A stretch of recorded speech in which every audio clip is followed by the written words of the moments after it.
నమస్కారం. ప్రపంచ రాజకీయ పటంలో ఒక పెద్ద మార్పు రాబోతోంది. అదేంటంటే భారత్, యూరోపియన్ యూనియన్ మధ్య ఒక కొత్త, శక్తివంతమైన కూటమి. మరి మారుతున్న ఈ ప్రపంచంలో ఈ రెండు అతిపెద్ద ప్రజాస్వామ్యాల మధ్య బలపడుతున్న ఈ బంధం ఎందుకింత కీలకంగా మారింది? ఈరోజు దాని గురించే వివరంగా తెలుసుకుందాం. ఈ బంధం ప్రాముఖ్యతను చెప్పడానికి ఈ ఒక్క దృశ్యం చాలు. ఏకంగా యూరోపియన్ యూనియన్ అగ్రనాయకులు న్యూఢిల్లీకి రావడం, అది కూడా మన రిపబ్లిక్ డే వేడుకలకు. ఇది మామూలు విషయం కాదు. ఇదొక స్పష్టమైన సంకేతమనమాట.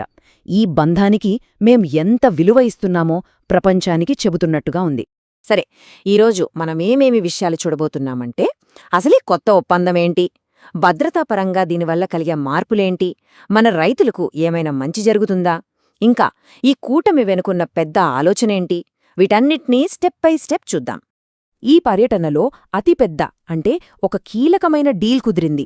అదేంటంటే భద్రత, రక్షణ రంగాలపై ఒక సమగ్ర ఒప్పందం. దీనిపై సంతకాలు చేయడానికి రెండు వైపులా రెడీగా ఉన్నాయి. ఇది నిజంగా వాళ్ల సంబంధాల్లో ఒక సరికొత్త అధ్యాయాన్ని మొదలుపెట్టబోతోంది. అయితే ఈ డీలేదో రాత్రికి రాత్రే జరిగిపోయింది అనుకుంటే పొరపాటే. దీని వెనుక ఏళ్ల తరబడి చర్చలు, సమావేశాలు ఉన్నాయి. ఇప్పుడు దానికి ఒక రాజకీయ వేగాన్నిచ్చి సహకారాన్ని నెక్స్ట్ లెవెల్కి తీసుకెళ్లే ప్రయత్నం జరుగుతోంది. సరే, ఇప్పుడు ఈ ఒప్పందంలోకి ఇంకాస్త లోతుగా వెళ్దాం. మొదటిది భద్రతా, రక్షణ రంగం. ఇప్పటివరకు కేవలం సాధారణ భద్రతా సహకారం మాత్రమే ఉండేది. కాని ఇప్పుడు అంతకు మించి లోతైన రక్షణ సహకారం వైపు అడుగులు పడుతున్నాయి. చూడండి, ఇక్కడ సహకారం అనేది ఏ ఒక్క రంగానికో పరిమితం కాలేదు. సముద్ర భద్రత దగ్గరుంచి సైబర్ సెక్యూరిటీ వరకు, టెర్రరిజంపై పోరాటం నుంచి పీస్ కీపింగ్ ఆపరేషన్స్ వరకు. ఇదొక పెద్ద లిస్ట్. అంటే ప్రస్తుత ప్రపంచంలో ఉన్న అన్ని రకాల సవాళ్లను కలిసి ఎదుర్కోవడానికి ఒక పక్కా ప్లాన్తో ముందుకెళ్తున్నారన్నమాట.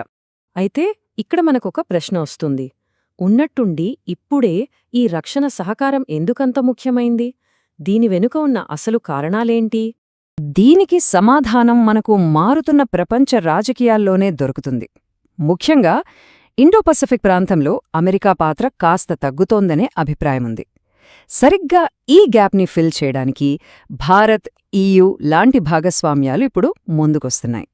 ఈ సహకారమనేది కేవలం కాగితాల మీద మాటలు కాదు, ఇప్పటికీ యాక్షన్లో ఉంది. చూడండి, 2018 నుంచే సొమాలియా తీరంలో కలిసి పనిచేశారు. రీసెంట్గా గినియా సింధు శాఖలో జాయింట్ నావల్ ఎక్సర్సైజులు జరిగాయి. ఇక ఫ్యూచర్లో హిందూ మహాసముద్రంలో కూడా భారీ విన్యాసాలకు ప్లాన్ చేస్తున్నారు. ఇది వాళ్ల కమిట్మెంట్కి ఒక పెద్ద ఉదాహరణ. సరే, డిఫెన్స్ గురించి చూశాం కదా. ఇప్పుడు మరో కీలకమైన అంశం అంటే ఆర్థిక రంగం వైపు వెళదాం. ముఖ్యంగా వీళ్ళిద్దరి మధ్య జరగబోయే ఫ్రీ ట్రేడ్ అగ్రీమెంట్ అంటే స్వేచ్ఛా వాణిజ్య ఒప్పందంలో మన రైతులకు సంబంధించిన చాలా సెన్సిటివ్ విషయం ఒకటి ఉంది. ఇక్కడ ఒక చాలా ముఖ్యమైన తేడా మనం గమనించాలి. ఈయూ, అమెరికా రెండూ రైతులకు సబ్సిడీలు ఇస్తాయి, కాని వాళ్ల పద్ధతులు వేరు. ఈయూ ఏమో పంట పండినా పండకపోయినా రైతుకు నేరుగా డబ్బు ఇస్తుంది. కాని అమెరికా అలా కాదు. దిగుమతులపై ఎక్కువ పన్నులు వేసి ధరలకు సపోర్టిచ్చి అలా వేరే రూట్లో వెళ్తుంది. అందుకే ఈయూతో ఒప్పందం మనకు ఎక్కువ లాభదాయకం కావచ్చు. ఇప్పుడు ఈ నంబర్లు చూడండి. ఇవి చూస్తే కొంచెం ఆశ్చర్యంగా అనిపిస్తుంది. బడ్జెట్లో మనం వ్యవసాయానికి ఎక్కువ ఖర్చు చేస్తున్నట్టు కనిపిస్తున్నా అసలు రైతుకు చేరే సపోర్ట్ ఎంత అని చూస్తే అది మైనస్లో ఉంది. అవును, -0.51%. అంటే దాని అర్థమేంటంటే ఈయూ, అమెరికా రైతులు భారీగా సపోర్ట్ పొందుతుంటే మన రైతుల మీద ఒక రకంగా పన్నుల భారం పడుతోందన్నమాట. ఈ 3D గ్రాఫ్ చూస్తే ఆ తేడా మనకు కొట్టొచ్చినట్టు కనిపిస్తుంది. ఆ ఎత్తైన బార్ చూడండి, అది ఈయూ రైతులు పొందుతున్న సపోర్ట్. పక్కన అమెరికాది. కాని మన ఇండియా బార్ అది కిందకుంది, మైనస్లో. ఈ ఒక్క పాయింట్ రాబోయే వాణిజ్య చర్చల్లో మన వాదనకు చాలా బలాన్నిస్తుంది. సరే, రక్షణ, వాణిజ్యం ఇవన్నీ ఒక ఎత్తు అయితే దీని వెనుక ఉన్న అసలు పెద్ద ఆలోచన వేరే ఉంది. ఈ కూటమి లక్ష్యం కేవలం ఈ రెండు విషయాలకే పరిమితం కాదు. యూరోపియన్ కమిషన్ ప్రెసిడెంట్ చెప్పిన ఈ మాటలు ఈ కూటమి లక్ష్యాన్ని పర్ఫెక్ట్గా చెప్తాయి. అంటే గొడవలతో విడిపోయిన ఈ ప్రపంచానికి మేం ఒక కొత్త దారి చూపిస్తాం, ఒక ప్రత్యామ్నాయాన్ని అందిస్తాం అని వాళ్లు బలంగా చెప్తున్నారు. అంటే సింపుల్గా చెప్పాలంటే ప్రపంచంలో అమెరికా, చైనా అనే 2 పవర్ బ్లాక్స్ మధ్య నలిగిపోకుండా ఇండో పసిఫిక్లో శాంతి, స్థిరత్వం కోసం ఒక మూడో నమ్మకమైన ఆధారంలా నిలబడాలనేది వీరి వ్యూహాత్మక లక్ష్యమన్నమాట. అయితే ఈ ప్రయాణమంతా పూలబాట కాదు.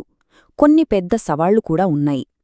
కశ్మీర్ లాంటి మన అంతర్గత విషయాలపై వాళ్ల అభిప్రాయాలు, మన దేశంలోని మానవ హక్కుల పరిస్థితిపై వాళ్లు చేసే వ్యాఖ్యలు, ఇలాంటి సున్నితమైన అంశాలు ఇంకా ఉన్నాయి. వీటిని దాటుకొని ముందుకు వెళ్లాల్సుంటుంది. మరి ఇంతకీ ముందు ముందు ఏం జరగబోతోంది? వాళ్ల నెక్స్ట్ స్టెప్స్ ఏంటి? ఈ కూటమి భవిష్యత్తు ఎలా ఉండబోతోంది? ముందున్న రోడ్ మ్యాప్ చాలా క్లియర్గా ఉంది. ముందుగా ఆ సెక్యూరిటీ డీల్ని ఫైనల్ చేసి సైన్ చేయాలి. ఆ తరువాత ఎప్పట్నుంచో ఆగిపోయిన ఫ్రీ ట్రేడ్ అగ్రీమెంట్ చర్చలను పూర్తి చేయాలి. అలాగే మైగ్రేషన్కి సంబంధించిన ఒప్పందం, కొత్తగా ఏర్పాటు చేసిన ట్రేడ్ అండ్ టెక్నాలజీ కౌన్సిల్, ఇలా చాలా పనులున్నాయి.